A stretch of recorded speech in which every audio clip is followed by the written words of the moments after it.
This week I tore apart a vibraphone from 1964, made our first CNC cuts on my new CNC, 3D printed in pure silicone, and a god-level design requirement expert told me I've been doing it all wrong. So here are the 7 biggest engineering lessons from this week's Marble Machine live streams. Welcome to Wintergatan Wednesdays. Lesson 1. Start with the function, not the fun. On the first Marble Machine, I started with the gears because gears are fun. And then at the very end, I was like, oh yeah, let's try fitting the instrument in as well. And that didn't work out well. So this time I'm flipping it around and I'm starting at the core function of the entire machine, the sound a marble makes when it hits an instrument.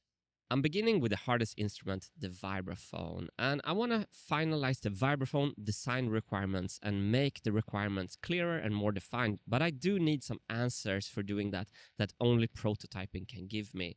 So I tore apart my 1964 vibraphone, built a prototyping rig around it, I added a makeshift marble drop, and next, I need to figure out how to hold the vibraphone plates to make this prototype really deliver. Let's see if my guitar case funnel is catching the marble. It jumped out of the of the case. We had a true surprise on the stream when fellow music YouTuber Rumi showed up, and we jammed a bit on the vibraphone just before ripping it to pieces.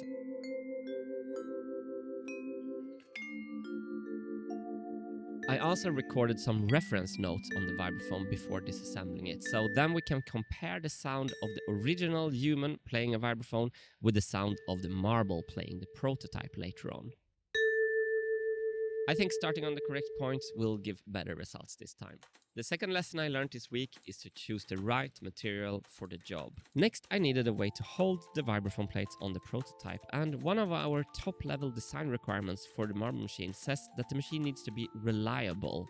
This is something I completely missed on previous machines where I used rubber bands, foam and O-rings to hold the vibraphone bars. They all deteriorated, fell off the machine, wore out, had to be constantly replaced. I didn't understand the job because part of the job is just not only holding the vibraphone bar, but also holding the vibraphone bar reliably over time. We want to do 200 concerts with this, so yes, understanding the job is really important. But there's also other requirements for the holders. To sound good, the vibraphone bars need to rest on something pretty soft, and I very recently discovered that you can actually 3D print pure silicone with the Formlabs Form 4 printer. Silicone does not degrade. It's UV resistant and stays squishy for decades. So I designed custom holders and printed them, and to my happy surprise, when I A/B tested the silicone holders against traditional string suspension, the bars on my homemade silicone holder sounded warmer, actually way better, so that was a really pleasant surprise.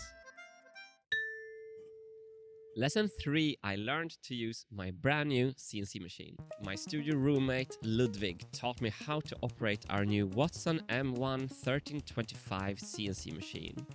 This machine is a beast. It has a solid metal frame, and we started by unloading the machine from the truck and then we brought it into the studio. We had exactly 1 centimeter of space to get the machine through the door, and we got it through by moving the gantry and angling the machine.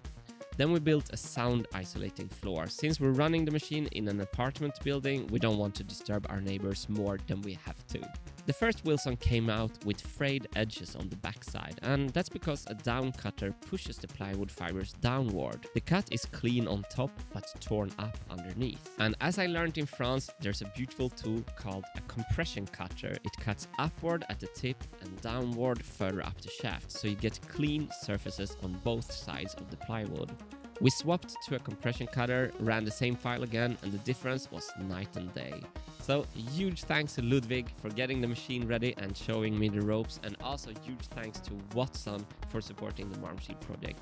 This CNC is going to be a serious tool for the Marble Machine build, and it will be great fun live streaming the CNC in production. Lesson number 4, why I hate design requirements and how I can stop hating them. So I haven't only been tinkering this week, I'm also learning to write design requirements, which is where any serious engineering process should begin. To help me defeat the design requirement monster, I have invited a couple of expert guests to the streams, and the first was Jasper Brookman. from the Netherlands. Jesper is a god-level design requirement expert, and Jesper came in with tons of knowledge, but also with a beautiful understanding of why I have been stuck. I've had this perfectionistic idea that I need to write out all my top-level design requirements first before starting to working down the trees to lower-level requirements. And it's been an impossible feeling. I just feel I don't know everything. I can't write down everything. But then Jesper showed me that's not how it works. Requirements form a tree, and I don't need to complete every branch before you start working on one. So I can write a top-level design requirement and work my way down that branch. And then I can go back up the tree and start filling out other top-level design requirements. It was a coin drop moment for sure. Lesson 5, don't hide answers in your questions. This is another lesson from Jesper, and it's a classic point that good design requirements should be design agnostic. Jesper pointed out that many of my so-called design requirements already has solutions baked into them. For example, the machine will use a Huygens drive. That's not a requirement, that's a solution. The actual requirement should be the power source should be consistent. We're not designing the machine here when writing requirements. We are defining what the machine should do. How the machine should do that, that's a later step. Lesson number 6, how to pronounce Christian Huygens. Huygens. Huygens. I would stick to the Huygens maybe. Okay.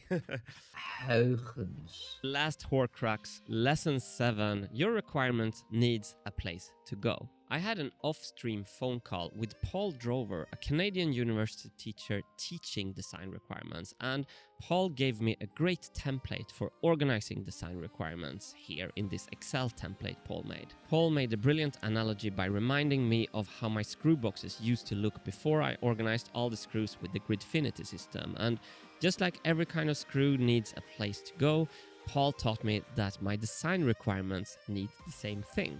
Paul's simpler structure uses one single tab with collapsible groups, and Paul also illustrates the tree visually in a much better way, which to me is both pleasing and inspiring.